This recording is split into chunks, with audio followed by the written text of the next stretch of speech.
Oh, hey, what's good, CITIUS Mag? Anderson Emerald here. Just happened to be strolling along in Boston, came across the New Balance Indoor Grand Prix, some of the top pro athletes competing here, some opening up their season, some running their second or third race of the year, and I thought it'd be a good idea to recap some of the amazing performances we saw both on the track and in the field. And we have to start off with that men's 60-meter dash. Now, this was billed as a high-quality matchup between the 2023 world champion in the 100, Noah Lyles, and the 2022 world champion in Fred Kerley. Noah Lyles, he won this race last year ahead of Trayvon Bromell, and he proclaimed that this was his house. But Fred Kerley spoke to him yesterday, and he said that Noah Lyles is going to have to show him that this is his house. Well, we saw in the prelims, Noah Lyles, he ran 6.54 seconds, while Fred Kerley ran 6.57 seconds. And a big note on Fred Kerley, this is his first time ever running a 60-meter dash indoors. So there was no huge expectations or anything like that. But Noah Lyles came into the final, showed up, and showed out. 6.44 seconds for Noah Lyles to get the win here. Listen, this has some huge implications as we look forward to 2024, both indoors and out. Lyle said that he is going for the world indoor title in the 60-meter dash this year, as that's the only team that he has yet to make. But we now know that this also shows that he is capable of something much faster when we're looking outdoors in the 100-meter dash. People are going to have to go for Noah Lyles to be able to take that title away from him in terms of 100-meter champion. I don't know.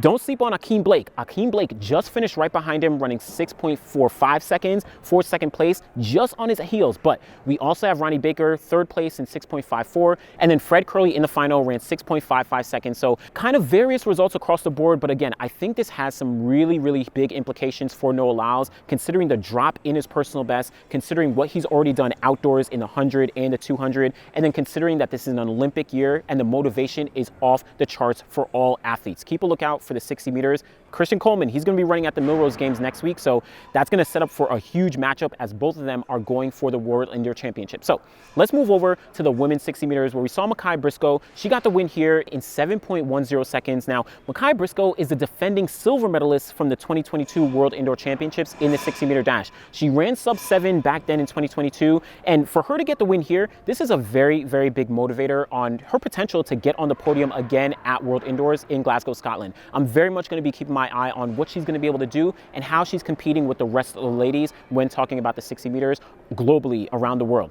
Now, over to the hurdles, as the hurdles in both the women's and the men's is arguably the most competitive event in track and field at this moment. First on the women's side, Tia Jones, she managed to come away with the win here in a personal best, a world lead, and a huge mark of 7.72 seconds. Listen, that makes her the 5th fastest woman of all time when we're talking about the 60-meter hurdles indoors, just a couple hundredths of a second off the indoor world record. Now, Tia Jones is one of those athletes who went straight pro from high school and has really been super consistent over the past couple years. We're talking 2022, 2023, and now starting off 2024.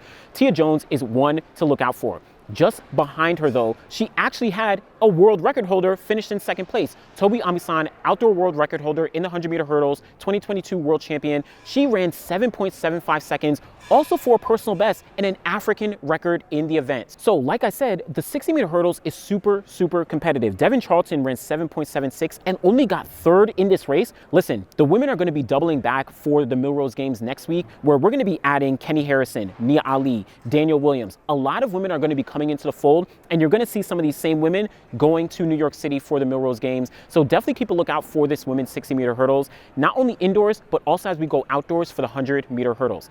But sticking with those hurdles, on the men's side, Grant Holloway proved again why he's a defending world indoor champion, why he's a 3-time world champion, got the win here in 7.35 seconds, world lead, meet record, all those accolades. Listen, Grant Holloway, I think that he's still on a run in terms of undefeated races indoors in the 60-meter hurdles for who knows how many years at this point, but he's showing that he is super consistent, and when it comes to a race like this, he is going to show up and show out. He had a ton of competition around him from Trey Cunningham, Daniel Roberts, right? All these guys were in the race, and they all kind of feed off each other, and they all kind of support each other to a degree when we're talking about the hurdles. But Grant Holloway showing that he is going above and beyond. He not only wants to defend his world indoor title in the 60-meter hurdles, but he wants to go outdoors and get at the top of the podium when we're talking about the Olympics. Don't forget that in Tokyo 2020, Grant Holloway only finished in the silver medal position, right? He wasn't able to get that gold medal despite already being one of the fastest, second fastest in history when we're talking about the 110-meter hurdles.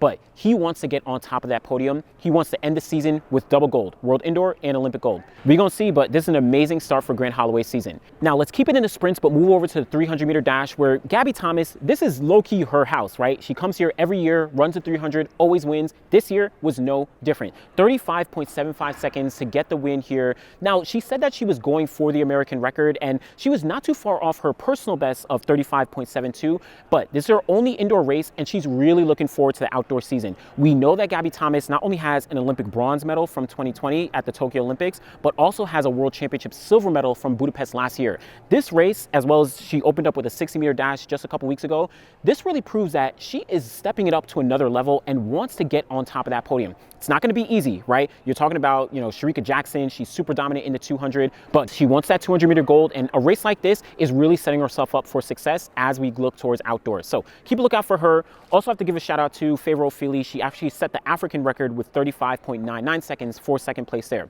But on the men's side, didn't have a 300, but we did have a 400. Vernon Norwood, last year in the 400, he actually got third place behind Noah Williams as well as Dream Richards. But Vernon Norwood took the win in the 400 meters here. And I think this also sets himself up well as we look towards the outdoor season. He finished fourth place at the World Championships, just missing the podium in Budapest last year. So I think this gives him some good motivation as we prepare for 2024. And listen, I wouldn't be surprised if you not only see Vernon making the USA team, but then potentially on that podium. Don't sleep on Vernon Norwood and what he's capable of. He is a veteran, despite him being here for many years. He is a veteran and still young and still hungry. So keep a lookout for him. And also a huge shout out to Kendall in the 400 meters. She's also another one who's pretty much a veteran, but super young and super consistent. She got the win in the women's 400 in 52.77. And Raven Rogers, in one of her first indoor 400s in who knows how long, in many, many years, she came up for second place in a personal best of 53.00 seconds. So we're going to see how things kind of play out when we're talking about the 400 for the rest of the year, as well as what Raven Rogers is going to be able to do as she progresses, specifically in that 800 meters. Don't forget that Raven Rogers has a medal from 2019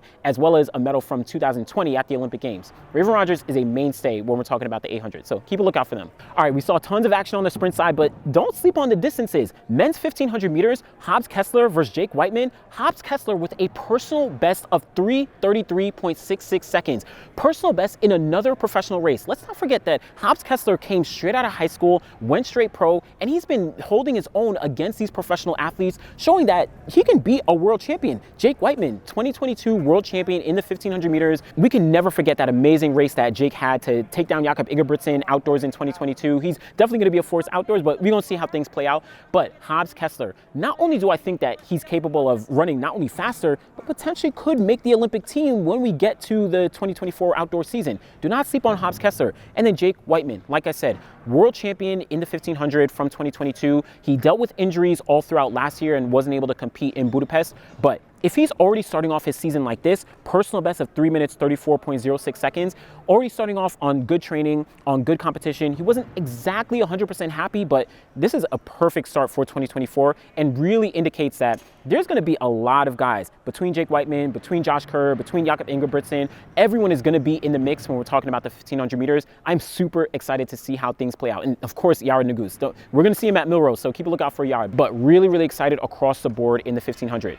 Now, let's keep it in the distance and talk about that women's 3,000 meters. Jessica Hull, she showed up and showed out. 3,000 meter Australian record, 8:24.93 seconds. This was an amazing performance, and she says that she loves the 3,000 meters. This is an event that she wishes they can have outdoors, but opportunities that she gets to run, she is going to prove herself as one of the best in the world. She did that here today, and I think that she's really going to be a force to be reckoned with when we're looking outdoors, specifically in the 1500 meters, which is where she's going to be focusing her attention. Yes, we know that Faith Kipyegon, Stefana San, even Gudaf Sagai, depending on what she runs, we know that they're all there, and they're kind of a huge step above the rest of the field. But Jessica Hull, she's been holding her own as one of the best in the world, even going back to her days at Oregon when she was dominant in the NCAA. So don't sleep on what she's capable of doing. She's going to be running world indoors, and then she's of course going to be focusing on that 1500 when we get to the Olympic Games later on this year. But just behind her in second place, Ellie St Pierre, she came up with a personal best of 8 minutes 25.25 seconds. Now she has an amazing amazing story where she took time off in 2023 to start a family, to give birth to her child, and she is loving the fact that she has the opportunity to become a mother and now compete and setting personal best at the top of 2024. Listen, let's not forget that she was one of the most dominant athletes, not only in the United States, but in the world when we're talking about mid-distance back in 2021, right, at the Olympics, and all kinds of things that she really has to look back on and really to improve upon as we go into 2024. She's going to be a force to be reckoned with if she's already starting off with a personal best indoors. So women's 1500 meters, Gudaf Sagai, she's of course the world record holder outdoors in the 5,000 meters, super dominant, but she came here, she ran 3:58 for the win in the 1500, nothing too crazy for the most part. You know, of course she wanted to run much faster, but she said that she has her eyes set on the Olympic Games this year. She potentially, not sure if she's really focusing on indoors, may run world indoors, may or may not, but outdoors, she has a bronze medal from the Tokyo Olympics. She wants to get on top of that podium when we're talking about the Olympic Games in Paris this year. And this is really a good springboard to set off her season on a very positive note. Now, Gudaf Sagai, Fekit Begon, Sifan Hassan, right? They're some of the most dominant athletes on the track right now. Letesenbet Gide, these are the athletes who we're looking at as some of the best in the world when we're looking outdoors. And Gudaf Sagai starting off her season like this, I think world record is definitely in the cards for her. You know, I can't doubt her in any capacity. So we're gonna see what she's able to do. Also have to give a big shout out to Marco Arop. Of course, he's a world champion in the 800 last year from Budapest. In the 1000, he managed to run 2 minutes, 14.74 seconds, not too far off the world record of 2:14.20 seconds. So he was kind of going for it. He actually said that he wasn't sure of, you know, how the lights were, you know, on pace, if the back of the lights or the front of the lights were on pace for the world record. But regardless, I think that this gives some motivation and confidence for Marco Arop. Again, coming off the world title he got in Budapest last year, now starting off with a very strong win in the 1000. That has some really good implications as we go throughout the 2024 season. He said that his goal is to run at least 141 outdoors. Of course, he wants to just get the gold medal at the Olympics, but 141, that very well could be in the cards, again, if he's starting off on this note and if he's coming off a world championship title last year. So keep a lookout for him. Bryce Hopple, you know, he is very much in the mix when we're talking about those Americans, you know, we want to see get back on the podium. It's been, what, since 2019 with Donovan Brazier, the last time we saw an American on the podium. You know, even in Eugene 2 years ago, last year in Budapest, we didn't see everyone kind of play up to the best of their abilities, the abilities we know that the Americans have. So really going to be looking to see Bryce Hopple, you know, kind of step things up. He's going to be running at World Indoors this year. He's already got a medal from the previous World Indoor Championship. So let's see how things kind of play out in 2024.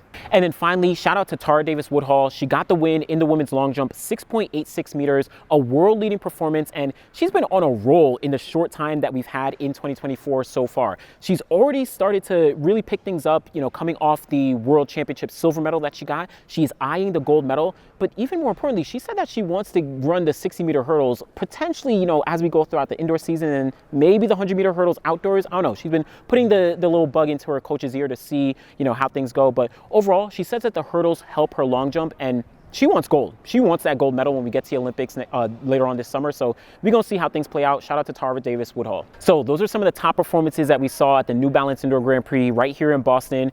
Again, shout out to all the athletes and the performances that they put down, whether you won your race, second place, or even finished down the pack. A lot of these athletes are just kicking things off for the 2024 indoor season. Next week, Millrose Games is going to be going down in New York City. Some of these athletes are going to be doubling back, and then some athletes are going to be adding into the fields. It's going to be a very, very high quality meet that you do not want to miss. So be sure to follow CITIUS Mag on all platforms, all socials, a lot of coverage coming, and let us know what you thought was the best performance from this meet and some of the implications as we look forward to 2024. Thanks for watching.